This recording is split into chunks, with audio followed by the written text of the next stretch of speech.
Should I bring my full self to work? This answer for me has changed over the years. When I was leading a team, this was something that I actually wanted people to do. I wanted them to bring their full selves to work, to feel comfortable speaking up, sharing parts about their lives, being able to ask questions and challenge ideas. But there's a big but there. When I said that, I thought about it from purely a professional standpoint. I didn't think about all that people might want to bring to work.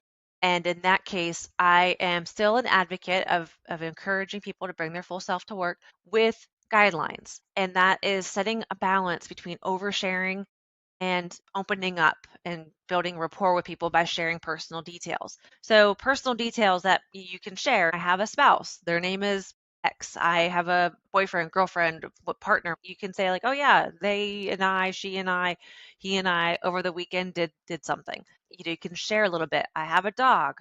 I love to go hiking. That's personal information that helps you to build rapport with your peers and with your manager. If you say, "My partner and I, we're swingers." That's lovely. I am happy for you that you found something that is fulfilling to both of you in your relationship. It's too much information to share at work. And while there's nothing wrong with it, it's just not something people at work should know about your sex life or your intimate details with your partners. If you are having a bad day and saying I'm struggling a little bit, I'm going to take a mental health day.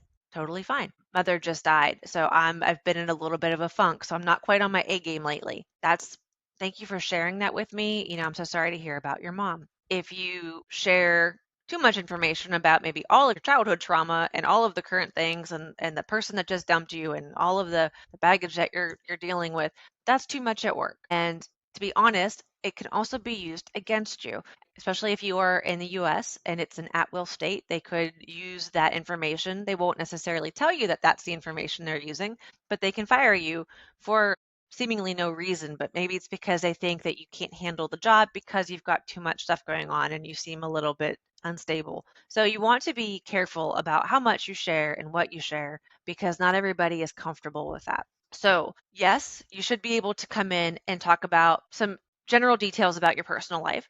You should be able to share about your hobbies. You should be able to question things that are happening. You should be able to share ideas and bring up new ideas and suggestions without fear of repercussion and without fear of being made fun of or put down. So that is what I mean when I say bring your full self to work is don't hide yourself and limit yourself too much, but at the same time there are boundaries on how much you want to share and how much people want to be shared with. They don't all want to know everything about their coworkers. So, with that in mind, keeping it short and sweet, we'll kind of cut it there, but use your discretion is the best I can say. And if you have questions, feel free to reach out.